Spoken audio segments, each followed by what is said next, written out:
तो आज हम लोग पढ़ेंगे संविधान की अनुसूची। इससे पहले मैंने आपको संविधान का भाग पढ़ा दिया है। संविधान में कुल मिलाकर के 22 भाग थे, जो ABCD करके 25 हो गए हैं ना। तो पूरा याद करा दिया मैंने आपको। अगर आपने इसे याद नहीं किया तो याद कीजिए, और अगर याद नहीं आ रहा है तो यूट्यूब पर वीडियो डालें, उसका भी पूरा डिस्क्रिप्शन में लिंक दे देंगे, उसको भी क्लिक कर देना, ठीक है, वो दिख जाएगा पूरा। तो आज हम लोग पढ़ेंगे अनुसूची, और वो भी एकदम ट्रिक से याद करेंगे, ठीक है।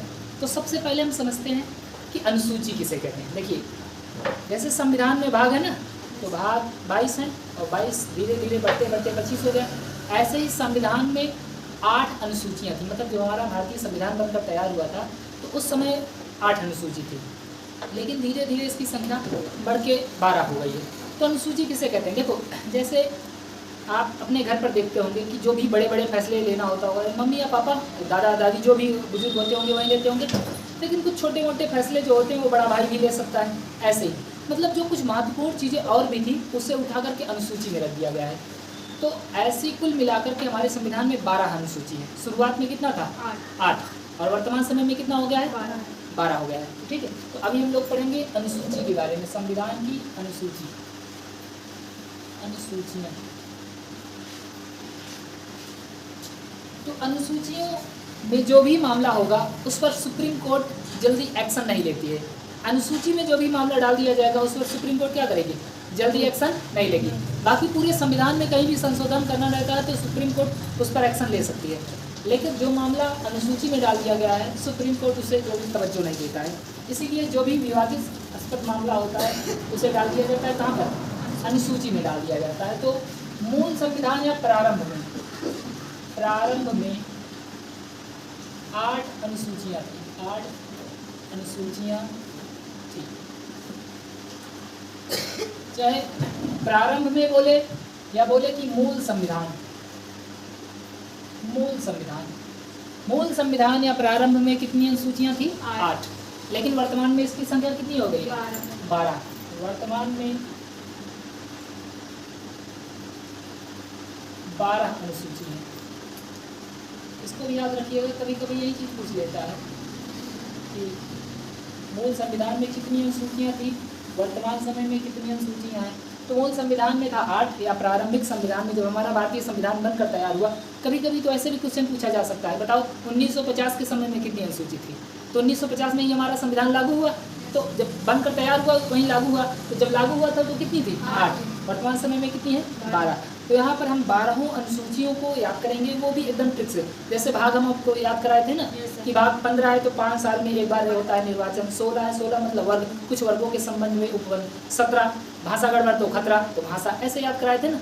ऐसे ही यहाँ पर आपको हम अनुसूची भी याद कराएंगे। तो और हाँ, अनुसूची पर क्या सुप्रीम कोर्ट एक्शन लेता है? नहीं लेता है, जल्दी एक्शन नहीं लेता है। इसीलिए जितने भी विवादित मामले होते हैं उसको कहाँ रख दिया जाता है? अनुसूचियों में डाल दिया जाता है। तो अब हम बिना टाइम वेस्ट हुए शुरुआत करते हैं अनुसूची की। अनुसूची नंबर 1। पहली अनुसूची में भारत के राज्यों की बात की गई, भारत के राज्यों का नाम, भारत के राज्यों का। संविधान की अनुसूची 1 में भारत के राज्यों का नाम, जो भारत के 28 राज्य हैं ना, अभी वर्तमान समय में तो 28 ही हैं, हिमाचल, पंजाब, हरियाणा, राजस्थान, गुजरात, महाराष्ट्र, गोवा, कर्नाटक, केरल, तमिल, तेलंगाना, आंध्र प्रदेश, उड़ीसा, बंगाल, बिहार, झारखंड, उत्तर प्रदेश, उत्तराखंड, मध्य प्रदेश, छत्तीसगढ़, सिक्किम, असम, अरुणाचल, नागामणि, मिजोरम, त्रिपुरा, मेघालय, ये पूरे 28 राज्य किस में लिखे गए हैं? अनुसूची में। और भी किस अनुसूची में? पहली अनुसूची में। इंग्लिश में इसे कहते हैं शेड्यूल। क्या कहते हैं? शेड्यूल। तो शेड्यूल नंबर 1 में भारत के राज्यों का नाम लिखा गया है। तो देखो, जैसे कोई बच्चा जब पैदा होता है, बच्चा पैदा होने के बाद उसका पहले नामकरण किया जाता है ना, तो शुरुआत में क्या हो रहा है? नामकरण हो रहा है। तो नामकरण किसका हो रहा है? भारत के राज्यों का। तो भारत के राज्यों का नाम किस में है? अनुसूची नंबर 1 में है, ठीक है। अगला देखते हैं अनुसूची 2। अनुसूची 2 में है वेतन व भत्ते, वेतन व भत्ते, महत्वपूर्ण पदाधिकारियों के वेतन व भत्ते। तो अनुसूची नंबर 2 में है वेतन। देखो याद कैसे करेंगे?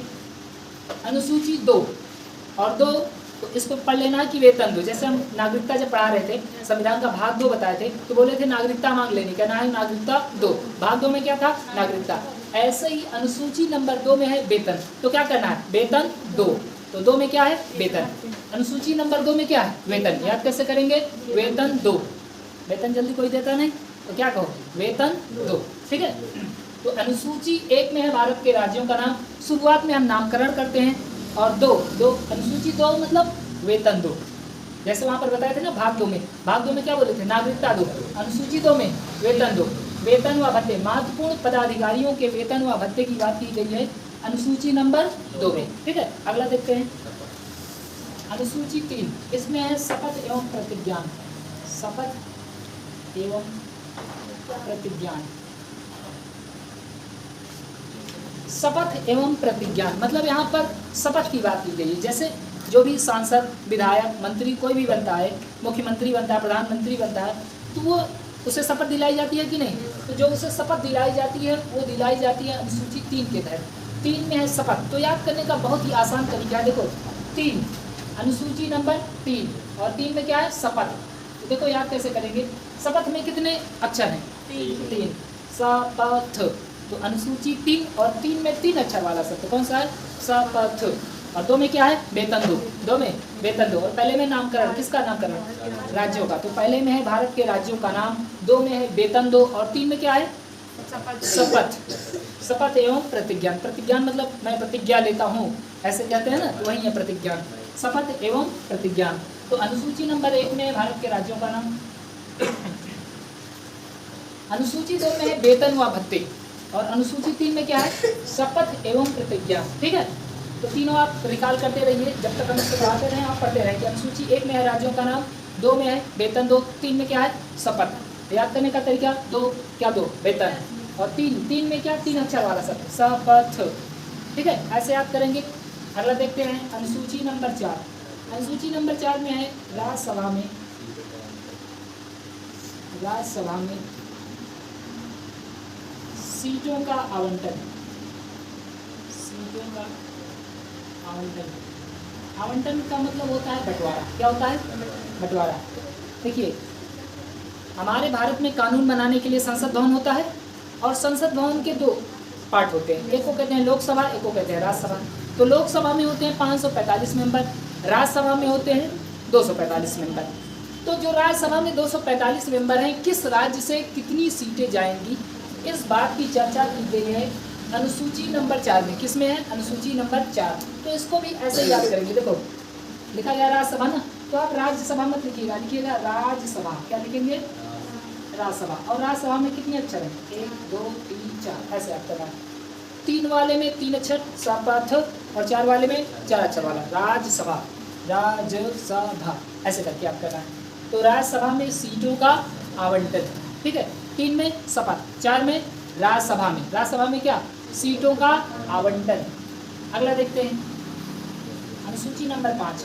तो याद कीजिए जब मैं आपको पढ़ा रहा था भाग 10 में पढ़ाया था ना, बोला था SC ST के लिए विशेष प्रावधान, और उसी समय बोला था कि भाग 10 में है SC ST के लिए प्रावधान और अनुसूची 5 में है। तो अनुसूची 5 में क्या है? SC ST के लिए विशेष प्रावधान।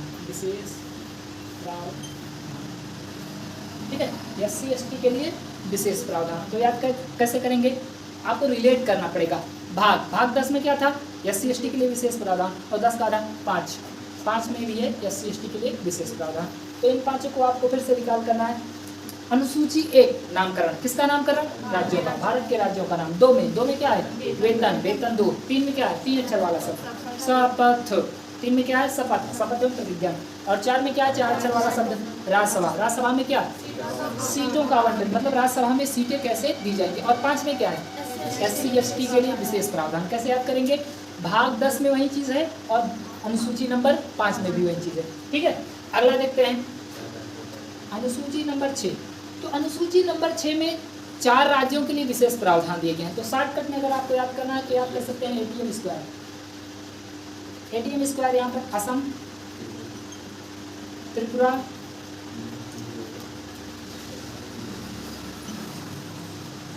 मिजोरम और मेघालय, ये 4 राज्य जो हैं इनके लिए स्पेशल प्रावधान है। स्पेशल प्रावधान क्यों है? देखिए कुछ राज्य जो है ना वो उनके पास बहुत ज़्यादा पैसा नहीं है भाई, उनके पास गरीबी है, तो अगर कुछ दिक्कत किसी को है तो उसको स्पेशल प्रावधान दिया जाएगा कि नहीं। जैसे मान लीजिए किसी का पैर नहीं है तो सरकार थीम चलाती है कि उनको गाड़ी दी जाएगी, वो वाली जो पहले तो व्हील साइकिल दी जाती थी ना, ट्राई वाली, लेकिन अभी तो मोटरसाइकिल दी जा रही। तो जिन राज्यों के पास दिक्कत है उनको क्या दिया जाता है, विशेष प्रावधान। जैसे मान लीजिए आपके हाथ ना हो तो आपको विशेष प्रावधान दिया जाएगा। विशेष प्रावधान मतलब एक छूट दी जाती है, सर्टिफिकेट बनता है कि नहीं, आप कहीं पर ट्रेन में यात्रा कर सकते हैं, आपके यहाँ फ्री में बिल्कुल कर सकते हैं। और जैसे कोई फॉर्म भरते हैं तो उसमें आपका पैसा कम लगेगा, तो ये विशेष प्रावधान ही तो है। तो जिन राज्यों के पास कुछ दिक्कतें हैं उनको क्या दिया जाता है, विशेष प्रावधान। तो ये हमारे ऐसे 4 राज्य हैं, असम, त्रिपुरा, मिजोरम, मेघालय। ठीक, इसको शॉर्टकट में आप करेंगे ATM स्क्वायर। ATM स्क्वायर, ए से असम, टी से त्रिपुरा और 2 M स्क्वायर मतलब MM, स्क्वायर का मतलब 2 बार ना, तो MM, मिजोरम और मेघालय। अगला देखते हैं नंबर 7। तो 7 सूची, 7 में क्या है, सूची, 7 में है सूची। तो इस सूची के बारे में मैं आपको अक्सर बताता रहता हूँ। अभी मैं आपको इस सूची के बारे में स्पेशली बताऊंगा। याद करने का तरीका तो बहुत आसान है, अनुसूची नंबर 7 और 7 सूची, 7 सूची, 7 से 7, 7 से सूची। तो याद करना तो बहुत आसान है कि नहीं। एक बार फिर से रिकॉल कर लेते हैं जल्दी से। अनुसूची नंबर 1 में क्या है, नामकरण। किसका नामकरण है, भारत के राज्यों का। भारत के जितने भी राज्य हैं उनका नाम कहाँ मिलेगा, अनुसूची नंबर 1 में। अनुसूची 2, क्या 2, वेतन 2। तो अनुसूची 2 में है वेतन। अनुसूची 3 में है 3 अक्षर वाला शब्द शपथ, और 4 में क्या है, 4 अक्षर वाला राज्यसभा। राज्यसभा में क्या, सीटों का आवंटन। और 5, 5, 10, 5, 10 भाग 10 में क्या है, SC ST के लिए प्रावधान। और वही चीज अनुसूची नंबर 5 में है, SC ST के लिए विशेष प्रावधान। और 6 में क्या है, ATM स्क्वायर। 6 में क्या है, ATM स्क्वायर, असम, त्रिपुरा, मेघालय और मिजोरम, इसके लिए क्या है, विशेष प्रावधान। यहाँ पर लिख दे रहे हैं के लिए विशेष प्रावधान, ओके, स्पेशल प्रोविजन। और अनुसूची नंबर 7, तो 7 से 7, 7 से सूची। अब मैं आपको बताता हूँ कि सूचियों में क्या क्या चीज़ें रखी गई। पहले इसको जल्दी से नोट कीजिए। तो चलिए अब देखते हैं सूची को, इसको अरेंज कर दे रहे हैं।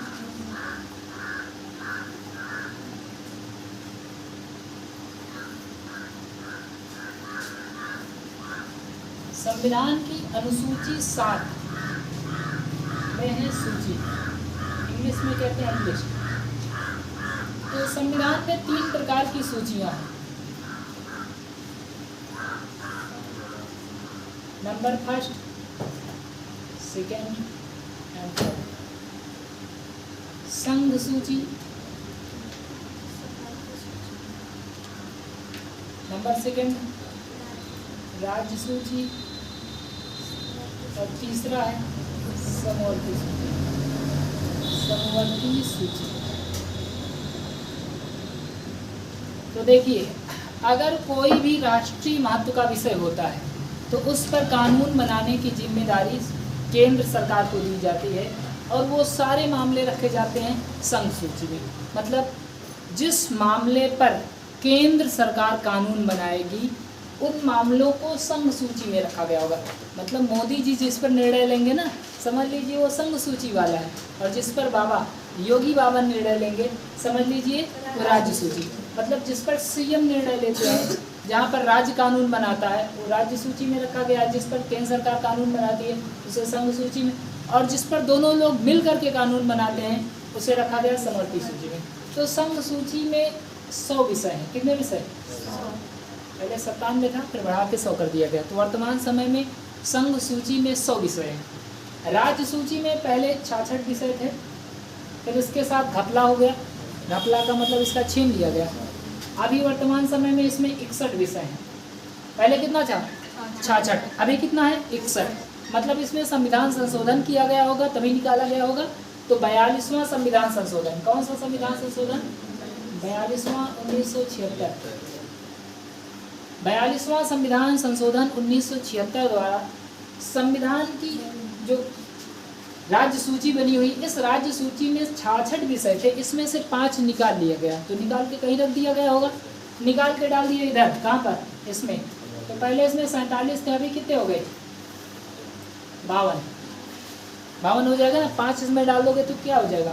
52। तो इसको याद करना है, अभी वाला याद करना है, बाद वाला नहीं। अभी वर्तमान समय में संघ सूची में कितने विषय हैं? 100। राज्य सूची में 61, समवर्ती सूची में 52। बताइए संघ सूची के विषय पर कानून कौन बनाता है? केंद्र सरकार। कौन बनाता है? केंद्र सरकार। केंद्र सरकार। और राज्य सूची के विषय पर कानून? राज्य सरकार। नाम से ही स्पष्ट, राज्य सरकार। और समवर्ती पर? राज्य केंद्र दोनों। तो संघ सूची पर कानून बनाने का अधिकार होता है केंद्र सरकार के पास, राज्य सूची के विषय पर कानून बनाने का अधिकार होता है राज्य सरकार के पास, और समवर्ती सूची पर दोनों लोग मिलकर के कानून बनाते हैं। ठीक है, अब इसमें कुछ विषय रखे गए हैं, जैसे रेलवे। बताइए रेलवे संबंधी कानून कौन बनाएगा? केंद्र सरकार। इसीलिए हमेशा उसमें लिखा रहता है इंडियन रेलवे। कभी देखे हो उत्तर प्रदेश रेलवे, मध्य प्रदेश रेलवे? नहीं। तो जिसमें इंडिया से संबंधित मतलब राष्ट्रीय विषय का जो भी मामला होता है उस पर केंद्र, उसे संघ सूची में रखा गया है और उस पर केंद्र सरकार कानून बनाती है। जैसे एग्जाम्पल, रेलवे, सेना, बैंक, बीमा, जनगणना, डाक विभाग, ETC इत्यादि चीजें। तो देखो सब में लिखा, जैसे रेलवे है तो इंडियन रेलवे, सेना है तो इंडियन आर्मी। कभी देखे हो मध्य प्रदेश आर्मी? नहीं होता है, इंडियन आर्मी। बैंक होगा तो उसमें भी लास्ट में, जैसे central bank of India, bank of Baroda, ऐसे मतलब कुल मिला के इंडिया से रिलेटेड। बीमा, जनगणना, डाक, ये सारी चीजें कहाँ होती हैं? सब केंद्र सरकार मतलब राष्ट्रीय विषय की होती है, राष्ट्रीय महत्व के विषय की होती है। तो इसे रख दिया गया संघ सूची में, और संघ सूची पर कानून कौन बनाता है? केंद्र सरकार। आगे देखते हैं राज्य सूची। तो राज्य सूची में राज्य सरकार कानून बनाती है। जैसे नियोजन, नियोजन फिलहाल दोनों में आ जाएगा क्योंकि नियोजन केंद्र सरकार भी करती है, राज्य सरकार। जैसे पुलिस हो गया, इधर दिख रहा है कि नहीं? दिख रहा है ना? पुलिस, कृषि इत्यादि चीजें, ये सभी चीजों से संबंधित कानून बनाना होगा तो उस राज्य की सरकार मतलब राज्य सरकार बनाती है। इसीलिए देखो UPP होता, Uttar Pradesh police, MPP Madhya Pradesh police, CPO central police ना। तो ऐसे मतलब हर राज्य के लिए अलग अलग, और उस राज्य की राज्य सरकार उनको नियुक्त करती है। तो ये सब किस विषय में रखे गए हैं? राज्य सूची में। और समवर्ती सूची में जैसे वन हो गया, नियोजन हो गया, सड़क हो गया। अब बताओ केंद्र सरकार नौकरी देती है कि नहीं? भाई केंद्र सरकार, तो रेलवे से संबंधित नौकरी होती है, कौन देता है? केंद्र सरकार देती है कि नहीं? लेकिन आपको पुलिस की नौकरी करनी है तो राज्य सरकार। तो नियोजन दोनों का विषय है, राज्य सरकार भी इस पर कानून बनाती है और केंद्र सरकार। वन भी केंद्र सरकार बनाती मतलब केंद्र सरकार इसके अंतर्गत आता है, और राज्य सरकार। सड़क केंद्र सरकार भी बनाती है, राज्य सरकार भी बनाती है। जैसे मान लीजिए बहुत बड़ा हाईवे बनाना, कश्मीर से कन्याकुमारी तक जो कैरिडोर बना हुआ है, कैरिडोर का मतलब होता है एकदम लंबी वाली सड़क, एकदम भयंकर। जैसे चाइना ने भारत और पाकिस्तान जो POK है ना, उसके बीच में से जो एक सड़क बनाई है उसका नाम है CPEC, China Pakistan economical corridor. तो बहुत चौड़ी सड़क हो जाती है, उसे क्या कहते हैं? कैरिडोर। तो बहुत बड़ी सड़क बनानी होगी तो राज्य सरकार थोड़ी ना बनाएगी, उसे कौन बनाएगा? केंद्र सरकार। लेकिन मान लीजिए केवल अपने राज्य तक ही सड़क बनानी है तो कौन बनाएगा? उस राज्य की राज्य सरकार बनाएगी, केंद्र सरकार थोड़ी ना बनाएगी। तो ये मामला किस में आ जाएगा? समवर्ती सूची में। तो इसको याद करना है कि सूची 3 प्रकार की होती है, संघ सूची, राज्य सूची और समवर्ती सूची।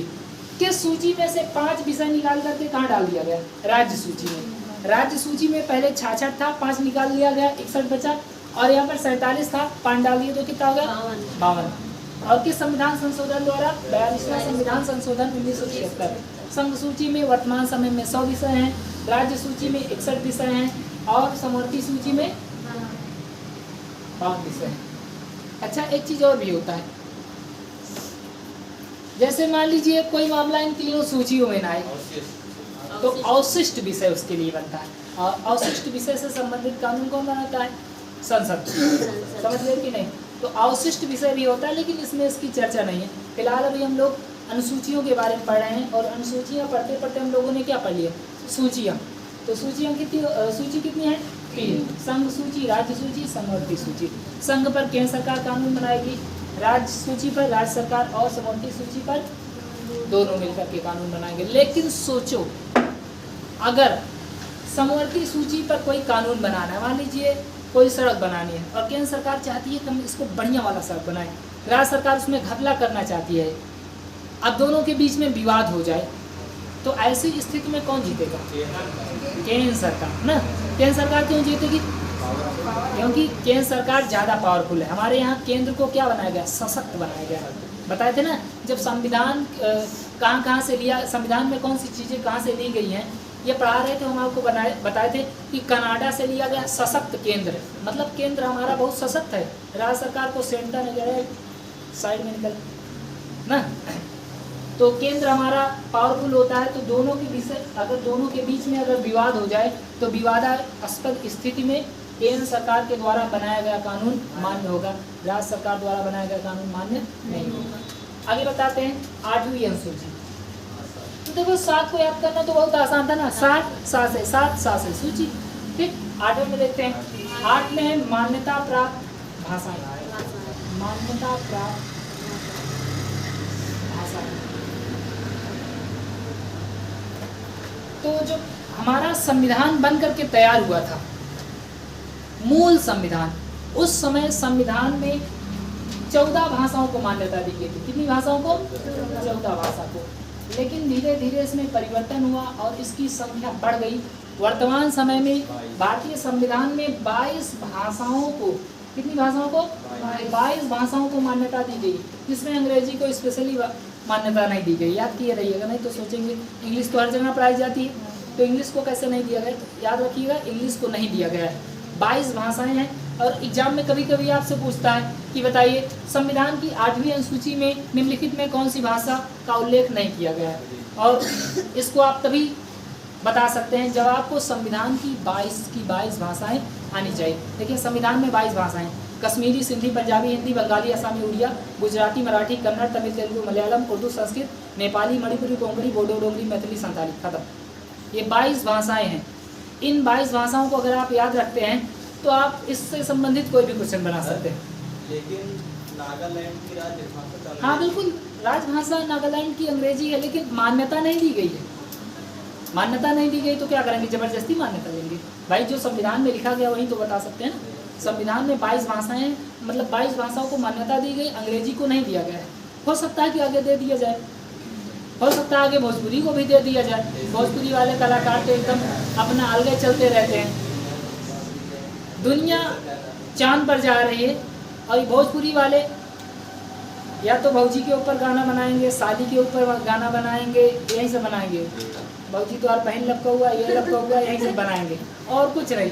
मतलब भोजपुरी वाले अपना इतना नाम गड़बड़ कर दिए हैं कि साउथ वाले देखो इतना बेहतरीन मूवी बनाते हैं, हर चीज़ का उसमें कॉम्बिनेशन होता है, लेकिन भोजपुरी वाले कुछ नहीं, कभी रिमोट से लहंगा उठाएंगे, कभी ये करेंगे, कभी वो करेंगे, यही सब चलता है, इनका कुछ नहीं हो सकता है।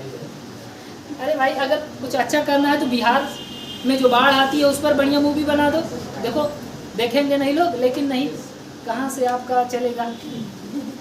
एक से एक गाना बजा देते हैं कि अगर आदमी 4 गाना बजा दो तो रेपिस्ट बन जाए वो, इतना खतरनाक। अपने घर वालों के साथ बैठ कर के गाना नहीं सुन सकते होता है। तो बताओ ये लोग, इन लोगों की वजह से पूरा भोजपुरी इंडस्ट्री बर्बाद होता है। नहीं तो यही हमारा देश है जहाँ पर कजरी यही सब गाना वाना चलता था ना, एक से एक गाना, लेकिन ये लोग अलगे चलते रहते हैं। 8 को याद करना। 8 में है मान्यता प्राप्त भाषाएं। कौन कौन सी भाषाएं हैं? कश्मीरी, सिंधी, पंजाबी, हिंदी, बंगाली, असमी, उड़िया, गुजराती, मराठी, कन्नड़, तमिल, तेलुगु, मलयालम, उर्दू, संस्कृत, नेपाली, मणिपुरी, कोंकणी, बोडो, डोगरी, मैथिली, संताली। अब देखो इससे संबंधित कई क्वेश्चन पूछा जा सकता है कि स्टार्टिंग में 14 भाषा थी तो ये बढ़ा कैसे? धीरे धीरे बढ़ा होगा। जैसे मैं आपको सूची बताए कि पहले यहाँ 66 था, बाद में 61 हो गया। तो यहाँ पर हम आपको बताते हैं इस भाषा से संबंधित कभी कभी क्वेश्चन में पूछा जा सकता है, बताइए संविधान की नई भाषा कौन सी थी, मतलब सबसे पहली बार किसे जोड़ा गया? 14 थी, तो नई भाषा कौन सी जोड़ी गई? सिंधी भाषा। इसके लिए होगा 21वां संविधान संशोधन, 21वां संविधान संशोधन 1967। इसमें जोड़ा गया कौन सा? सिंधी भाषा को। सिंधी भाषा, सिंध प्रांत था ना पहले, अभी तो पाकिस्तान में चला गया है, तो सिंधी भाषा कब जोड़ी गई? 21वां संविधान संशोधन 1967। इसके बाद अगला संविधान संशोधन हुआ 71वां संविधान संशोधन, 71वां 1992। 71वां 1992 में जोड़ा गया नमक। क्या जोड़ा गया? नमक का मतलब नमक नहीं जोड़ दिया, एक नमक। ये शॉर्टकट तरीका है। नेपाली, मणिपुरी और कोंकणी। नेपाली, मणिपुरी और कोंकणी। 71वां संविधान संशोधन 1992 में 3 भाषाओं को जोड़ा गया। किसे? नमक। याद करने का तरीका क्या है? नमक, ट्रिक है नमक। तो ना से नेपाली, माँ से मणिपुरी, का से कोंकणी। इसके बाद अगला संविधान संशोधन हुआ 92वां संविधान संशोधन। अगर आप भूलते हैं तो देखो याद करने का तरीका है कि 21वां हुआ 71वां हुआ, दोनों को जोड़ दो, 21 और 71 जोड़ देंगे कितना हो जाएगा? 92। तो 92वां संविधान संशोधन 2003। इसमें जोड़ा गया बीड़ी माचिस। माचिस। तो बी से हो जाएगा बोडो, बोडो। डी से डोंगरी, बोडो डोंगरी। और माँ से मैथिली, मैथिली। और लास्ट वाला सा से संथाली। दिखाई पड़ रहा है ना? दिखाई पड़ रहा है कि नहीं? हाँ, बोडो, डोंगरी, मैथिली, संथाली, इन 4 भाषाओं को जोड़ा गया। तो 14 भाषा थी, 14 है 15, 15 3 18 और 18 4 22। तो संविधान में वर्तमान समय में कितनी भाषा है? 22। और ये भी याद रखना कि संविधान में पहली जोड़ी गई भाषा कौन सी थी? सिंधी। कौन सी भाषा? सिंधी। कश्मीर के पास बोली जाती है सिंधी। उसके बाद अभी तक 3 बार संशोधन हुआ है, अगली बार जब संशोधन होगा तो फिर से बताएंगे ना, जब संशोधन होगा तो बता देंगे कौन सी भाषा जोड़ी गई। अभी आपको याद रखना है 21वां, 71वां, 92वां। 21 71 जोड़ देंगे तो क्या हो जाएगा? 92। तो बस बहुत आसान तरीके से याद कर सकते हैं। सिंधी, उसके बाद नमक, ना से नेपाली, मणिपुरी, कोंकणी। और वीडियो में से वीडियो बैचेस बोडो, डोगरी, मैथिली, संथाली। तो ये संविधान की अनुसूची नंबर 8 में क्या है? 22 भाषाएं हैं। क्या है? 22 भाषाएं। किसी दिन याद करा देंगे, बहुत सा से रहेंगे तो ठीक है। तो इसको आप लोग नोट कीजिए जल्दी से, क्योंकि बोर्ड भर गया है। नोट करो।